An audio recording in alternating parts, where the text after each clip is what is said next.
Good morning. This is Brother AyDe. I just wanted to share some real helpful information with the criminal judicial system. Anytime you go to trial, make sure that you get on the stand and testify.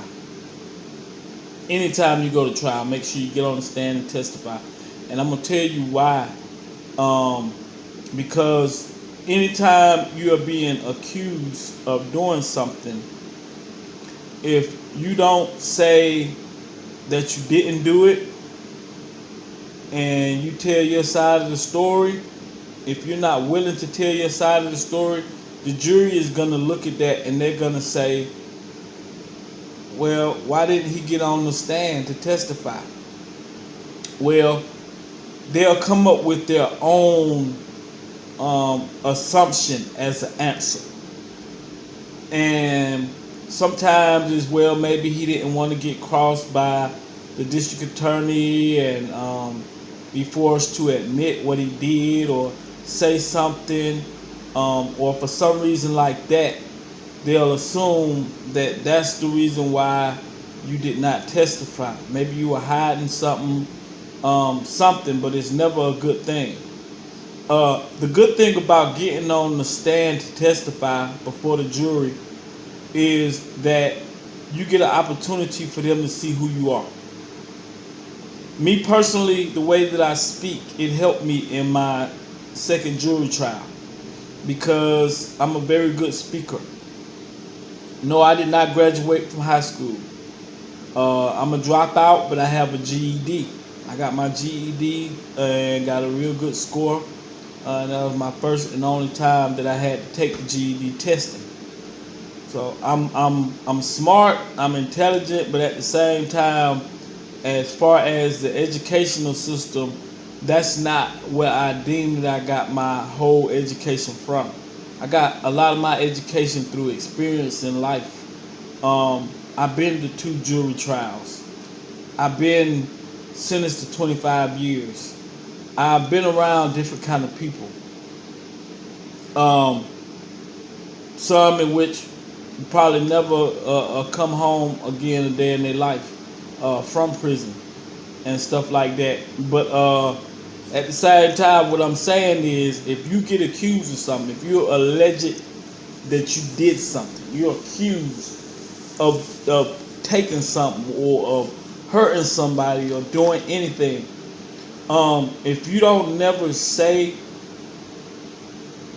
that you didn't do it and you're not willing to tell your side of the story and be asked critical questions that could help them determine if you're not guilty or guilty, then guess what?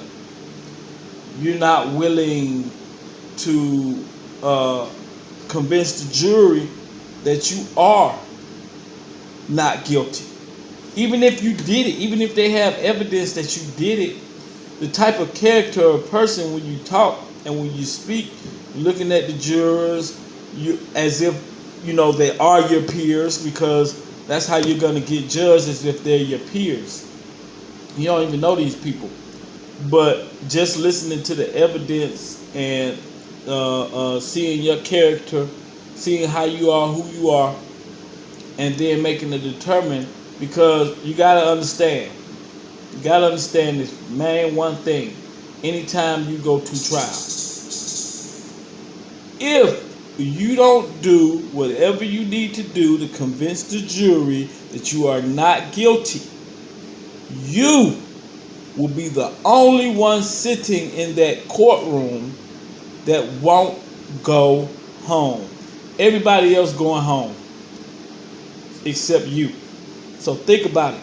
Don't be one of them people that say, well, hey man, I should have said this, I should have said something, when it's too late. When you go into prison with a life sentence or with a lot of time just because you did not say what you needed to say. You did not get on that stand and testify. Now it's too late. Jury trials are critical.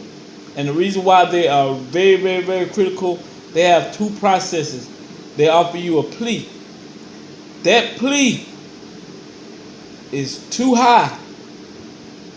Do your research. If that plea is too high, then the reason why it's too high is because the DA has some kind of evidence that they're almost 100% sure that they'll get you convicted with. Okay? If they don't really have no evidence that they can convict you with, they'll offer you a lower amount of time for a plea, so you can just take the plea and just get it over with. Say for instance, if somebody accused you of murder, okay, you know murder carries a life sentence, with or without the possibility of parole, it don't matter. But life, right? If the DA is offering you 20 years and you know that they have enough evidence against you, I would definitely take that 20-year plea. And the reason why, that's sort of a low plea, okay, for a murder. That's a low plea. But the district attorney, they'll speak with the family sometimes, and they'll assure you that they'll get you as much time as they can get you. And if you are facing a life sentence for killing their family member or their friend, then they're going to try to get you as much time as possible. So that plea might be 25, 30 years. They know they can convict you. They got enough evidence to convict you before the jury. They're not going to offer you no low plea. They offer you a low plea, that means they don't have what they need against you.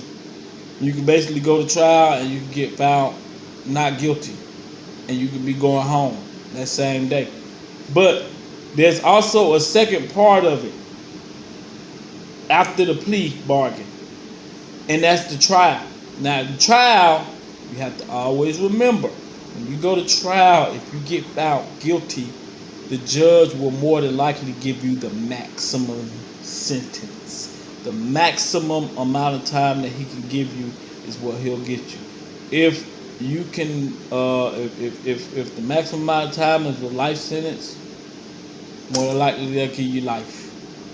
If you go to trial and you get convicted, if you get found guilty, basically. So you have to think about it. You know, you have to weigh those things out. But always, anytime you go to a trial, get on the stand and testify. You don't want to be accused of something and not saying anything to the jury. Jury don't even know how you sound. You might get up there and talk for a little minute, you know, ask some questions, this, and that, and then boom. The jury's, well, apparently, you know, the evidence points to him as doing it, but this is not the type of person that I would like to see go to prison because of the way he speaks, or the type of character that he has. You know, who gets on the stand and say and say good morning or good afternoon or whatever to the jury? Nobody. But you get up there and you do that, they'll look at you as a different person, a different type of person. Some people are already in their eyes, you're already guilty before you even go to trial. I've been to 2 jury trials. I know.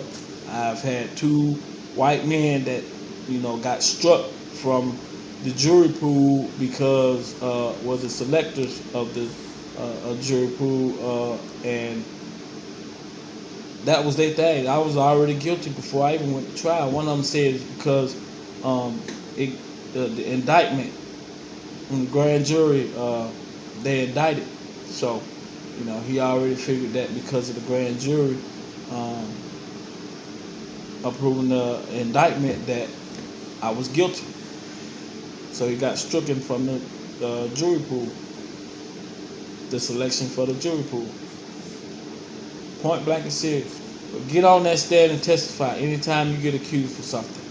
And this is Brother AyDe. I just wanted to give y'all some helpful tips. 101, jury trials. Please don't mess around and be one of them type of people, man. I wish I would have said that. I wish I would have did this. Because they're going to tell you they don't want you to say certain type of stuff. Forget that, man. It's your life that's on the line. It's your life on the line. If you don't say what you need to say, if the jury don't hear what it is that you want them to hear, then guess what? You could very well be that person that's going to prison with a lot of time, because you take it to trial, you're going to get the maximum amount of time more than likely, because they had to pay for a jury and all that stuff. So now they make it, you're going to have to pay for it. You know what I mean? You're going to have to pay with getting the maximum sentence and going to a jury trial. You know, that's just plain and simple, man. You know, that's what it is, you know. So just always, man, make sure you get on that stand and you testify if you go to trial, jury trial. God bless y'all. I hope this is some helpful information to help somebody or to help their loved one. If you have a loved one, even going to trial, preparing to trial, to prepare to go to trial or whatever the case may be, you know, give them some helpful information, man. Comment below any questions that you might have from a loved one that's locked up in prison. I'm in Georgia, so I know about a lot of Georgia law and stuff like that. So if you want to ask the question, ask it. I may do another tutorial on that answer to that question that many people might have. So, you know, God bless y'all.